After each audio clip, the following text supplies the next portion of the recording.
I did the first video on my Liberalism and Cardinal Newman playlist this past December. I have the playlist linked down below. In the first video, I discussed Newman's relationship with Ambrose St. John, and here's a clip from the video. The topic of this video, which is Cardinal Newman's relationship with Father Ambrose St. John. The two men were very close and lived together for 32 years. The two men, who had been Protestants, were received into the church in October of 1845. They were received at the same time, standing side by side. After that, they never separated. Father St. John signed letters on behalf of Father Newman, and the two of them were traveling companions, traveling to Rome with each other. Newman wrote of St. John, "And to you especially, dear Ambrose St. John, whom God gave me, when he took everyone away, who are the link between my old life and my new, and have now for 21 years been so devoted to me, so patient, so zealous, so tender, who have let me lean so hard upon you, who have watched me so narrowly, who have never thought of yourself if I was in question." Then I discussed Newman's peculiar request for his own burial arrangements. Here's another clip from the first video. He also wrote, "I wish with all my heart to be buried in Father Ambrose St. John's grave, and I give this as my last, my imperative will." He made that request on 3 different occasions.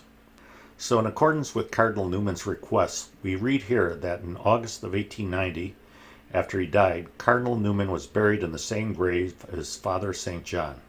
The grave of Father Ambrose was open for the interment of the Cardinal. At the head of each of the 8 or 9 graves in the churchyard was a simple stone cross, similar to the rest except that it bears 2 names. It marks the place where Father Ambrose St. John and John Henry Cardinal Newman sleep their last sleep together.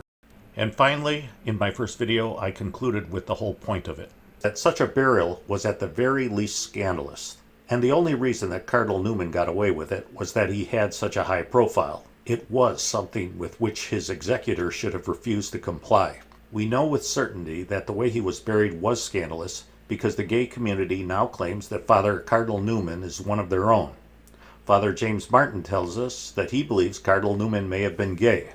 But even if the relationship was entirely platonic, the request of Cardinal Newman to be buried with another man was inherently scandalous. He wasn't an ignorant man, and he would have understood this.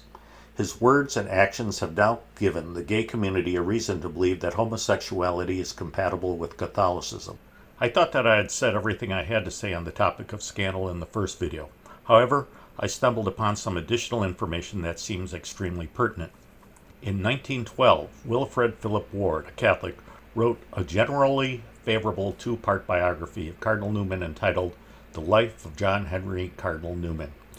Ward was also the editor of the Dublin Review, which was a periodical that had earlier published Newman's article, The Idea of University. In the biography, Ward recorded, "When Ambrose St. John died, Newman threw himself on the bed by the corpse and spent the night there." So, this not only increases the level of scandal caused by this manifestly sketchy saint, it also increases the revulsion Newman inspires by his extremely aberrant behavior. Actually, this is significantly beyond aberrant. Can you name just one person in all of recorded history who slept a night curled up to a corpse of the same sex? Well, I hope you enjoyed this video. I'll be back again within a week with another one. But in the meantime, please check out my Facebook page and my Twitter page. Every day I post additional content that you won't find on this YouTube channel. And also, please pray for the church.